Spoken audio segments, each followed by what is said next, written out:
नमस्कार दोस्तों, मैं हूं संदीप बिश्नोई और आप देख रहे हैं मेरा शो जानोगे तभी तो मानोगे। दोस्तों, आज बिश्नोई मंदिर में बिश्नोई सा जो धर्म है उनका 541वां स्थापना दिवस मनाया जा रहा है। तो यहाँ पे अनेक हस्तियाँ आज यहाँ पे पधारी हैं। तो आज उनमें भी हमारे साथ हैं गायत्री बिश्नोई जी, जो कि पंजाब स्टेट के जो ऑब्जर्वर के हैसियत से यहाँ पे आए हुए हैं। तो आज आपसे हम इनसे कुछ खास बातचीत करेंगे। तो सबसे पहले आपका बहुत बहुत आभार है जी यहाँ पे पधारने पे। थैंक यू सो मच जी। और आपके जानोगे तो मानोगे के ऑडियंस को भी थैंक यू सो मच।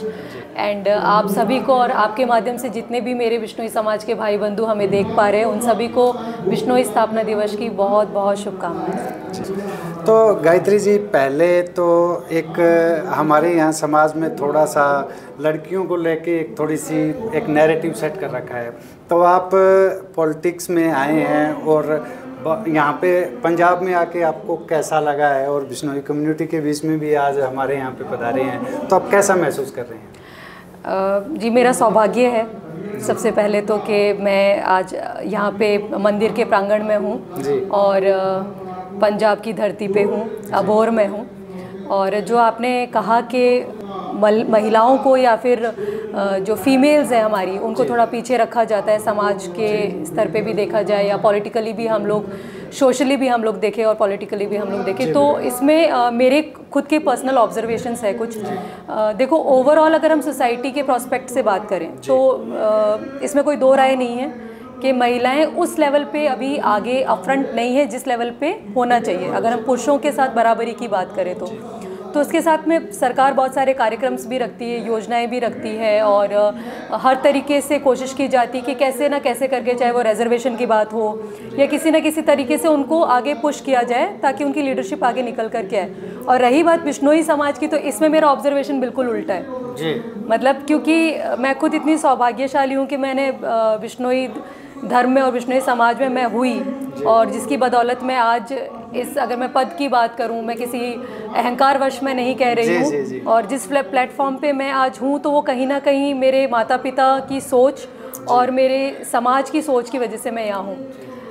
मुझे ऐसा लगता है कि बिश्नोई समाज ऐसा है कि जो कहीं भी किसी भी नज़रिए से बेटी को पीछे नहीं रखता है, इक्वली अपॉर्चुनिटी देता है। अगर लड़का जिस लेवल पे पढ़ाई कर रहा है, जिस लेवल की कॉलेज की फ़ीस उसके लिए उसके पेरेंट्स बेयर कर रहे हैं, तो अगर घर में लड़की है तो उसको भी सेम लेवल पे मिलता है। और मैं तो मेरे खुद के परिवार की बात करूँ तो मेरा एक भाई है और हम दो बहनें हैं। तो वो, मेरा भाई हमसे छोटा है तो वो घर के सारे काम करता था और हम दोनों नहीं करते थे। तो मेरे घर में तो बहुत उल्टा सिस्टम मैंने देखा है। तो हमको बहुत ही नाजों से पाला है और बिश्नोई समाज अपनी बेटियों को बहुत आगे रखता है जी।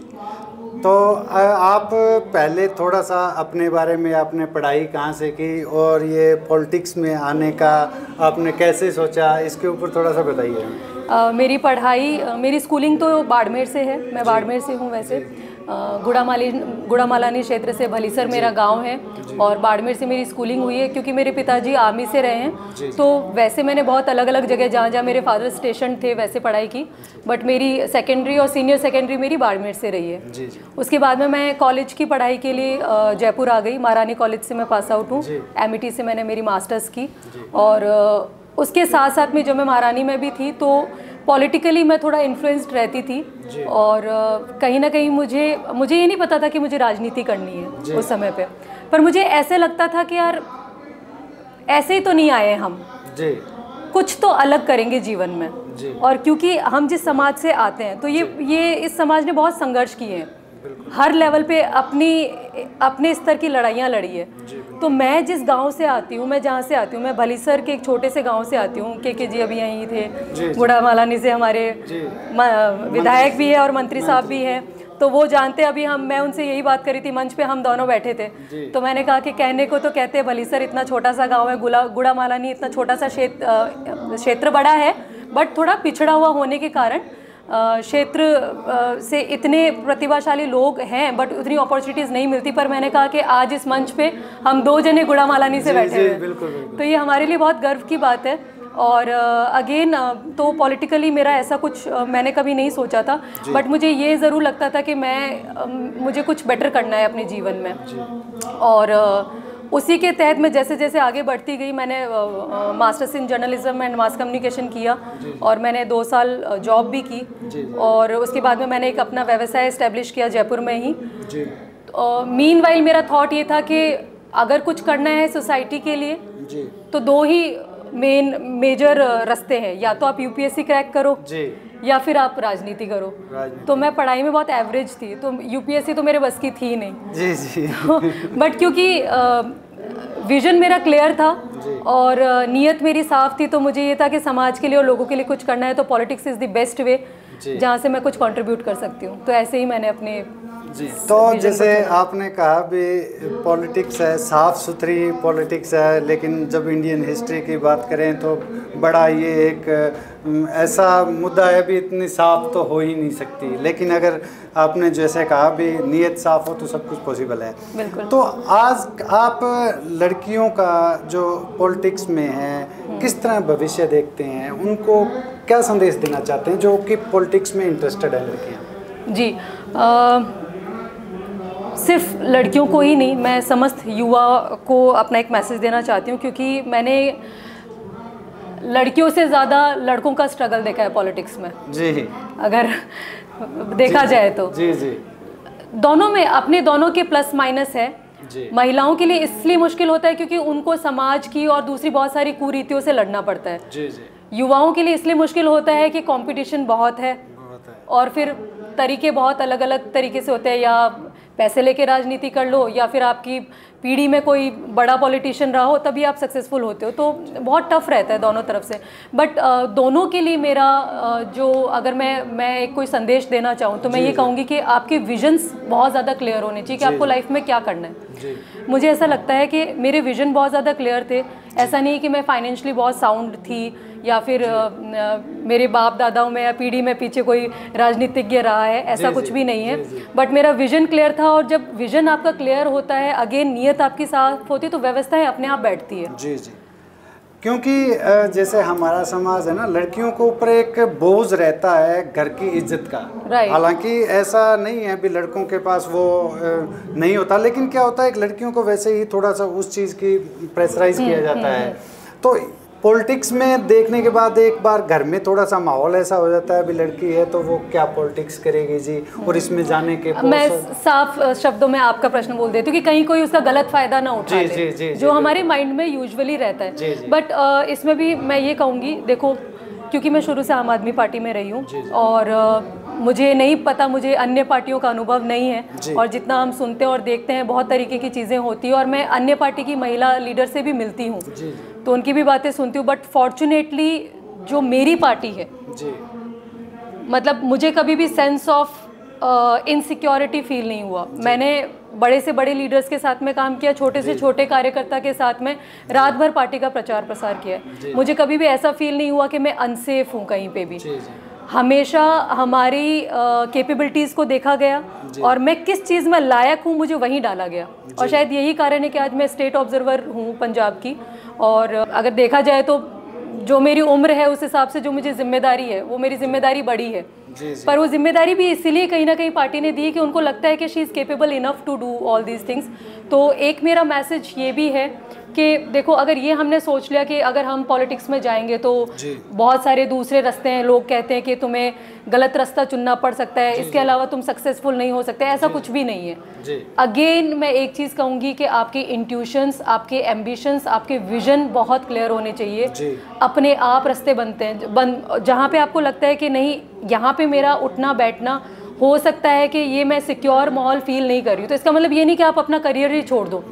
वो रास्ता बंद हुआ तो भगवान दूसरा रास्ता खोल देगा, बट इट डजंट मीन कि आप इनसिक्योर होकर के घर में बैठ जाओ। अगर हम लोग आगे नहीं आएंगे तो समाज कैसे आगे बढ़ेगा। जी, तो अभी जैसे आप अनुभव कर रहे हैं तो क्या बदलाव आप अपने अंदर भी देख रहे हैं? जैसे पॉलिटिक्स ज्वाइन करने के बाद में हैं, जैसे आपके फ्रेंड्स हैं तो दूसरे जॉब में भी गई होंगी है, तो उनके और बीच में आप क्या बदलाव देखते हैं? बदलाव, मेजर बदलाव तो मैं ये कहूँगी कि देखो, जैसे जैसे आपकी उम्र भी बढ़ती है, आपको आपकी लेवल ऑफ थिंकिंग अलग होती जाती है।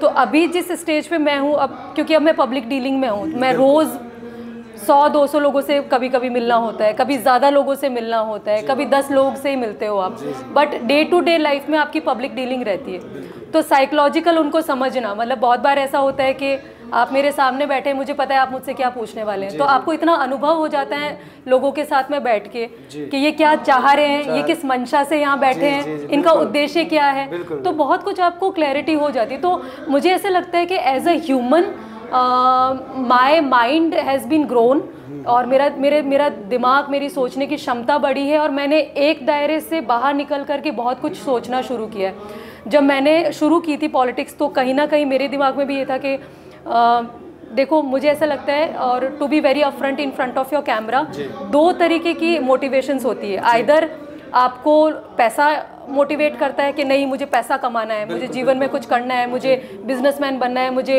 अपना बैंक बैलेंस स्ट्रॉन्ग करना है, या आपको समाज का कुछ करने का जज्बा। दो तरीके की चीज़ें आपको, दोनों अच्छी चीज़ है अपने आप में। पैसा कमाने का मोटिवेशन अगर नहीं हो तो समाज आगे नहीं बढ़ सकता, दुनिया आगे नहीं बढ़ सकता, और समाज सेवा की भावना और जीवन में कुछ करना, सोसाइटी के लिए कंट्रीब्यूट करना, ये नहीं हो तो ये बैलेंस होना बहुत ज़्यादा ज़रूरी है। तो क्योंकि मेरा खुद का बिजनेस भी है, बट मुझे ये रियलाइज़ हुआ कि मेरे को पैसा कभी अट्रैक्ट नहीं किया कि मैं बैठ के पैसा कमा लूँ।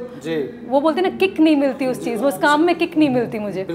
तो मेरा माइंडसेट धीरे धीरे, जैसे जैसे मैंने ग्रो किया, वैसे वैसे मेरा माइंडसेट होता गया कि पहले ये था कि समाज के लिए कुछ करना है। जब मैं राजस्थान में काम कर रही थी तो ऐसा लगता था कि नहीं, राजस्थान के लिए कुछ करूंगी मैं। बाड़मेर से आई हूँ, मैं बाड़मेर के लिए कुछ करूंगी, इतना अच्छा कर जाऊंगी कि पीपल विल रिमेंबर कि कोई लड़की थी और उसने ये कर लिया। बट अभी धीरे धीरे जैसे जैसे स्टेजेस पे मैं ग्रो हो रही हूँ, आज मैं पंजाब स्टेट में काम कर रही हूँ, यहाँ के लोगों से मिलती हूँ, यहाँ का कल्चर, नेचर समझ रही हूँ, तो मुझे लगता है कि मुझे मेरे देश के लिए बहुत कुछ करना है। तो विजन बड़ा हुआ है मेरा पिछले कुछ टाइम में। तो अब जैसे आप पंजाब में काम कर रहे हैं, तो एक्चुअल में पंजाब में बहुत ही तरह तरह के जो है आपको कल्चर देखने को मिलते हैं, एक संपूर्ण जो है। तो आप किस तरह के चैलेंजेस फेस कर रहे हैं यहाँ पे? देखो, मुझे नहीं पता और स्टेट का अनुभव इतनी गहराई से काम करने का, पर पंजाब से प्यार हो गया है मुझे। 6 महीने हो गए मुझे पंजाब में काम करते हुए, बट हड़ की सिचुएशन मैंने देखी। अब तो मुझे पहले भाषा में थोड़ी कठिनाई होती थी, बट अब पंजाबी समझ में आने लग गई।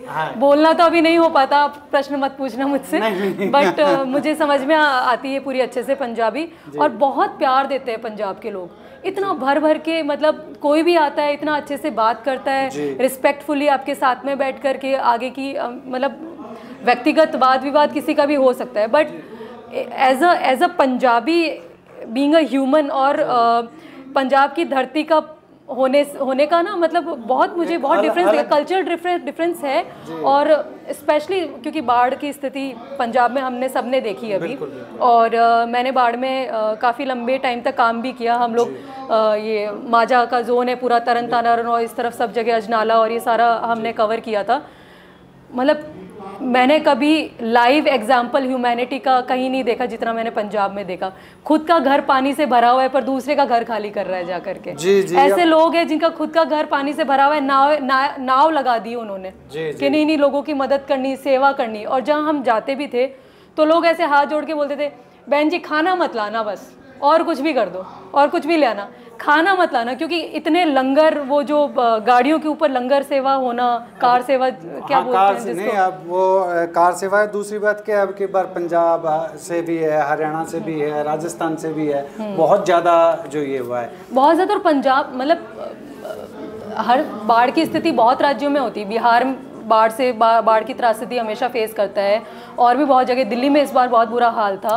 पंजाब में जैसे मैंने सुना 88 के बाद में पहली बार इस लेवल की बाढ़ आई, और 88 की भी बाढ़ उतनी भीषण नहीं थी जितनी इस बार थी। बट मतलब पंजाब के लोग, और मैं ऐसे लोगों को जानती हूँ जो, क्योंकि हम सरकार में हैं और सरकार के बहुत सारे काम हैं, और हम लोग जिस हिसाब से प्लानिंग कर रहे थे पूरी के हमें किस तरीके से स्थिति को संभालना है और लोगों की कैसे मदद करनी है, तो सरकार के पास में ऐसे लोग आते थे और कहते थे कि ये गांव मुझे दे दो, या फिर ये घर, ये इतना एरिया हमको दे दो जी, हम बनाएंगे। और ये सिर्फ पंजाब में ही हो सकता है।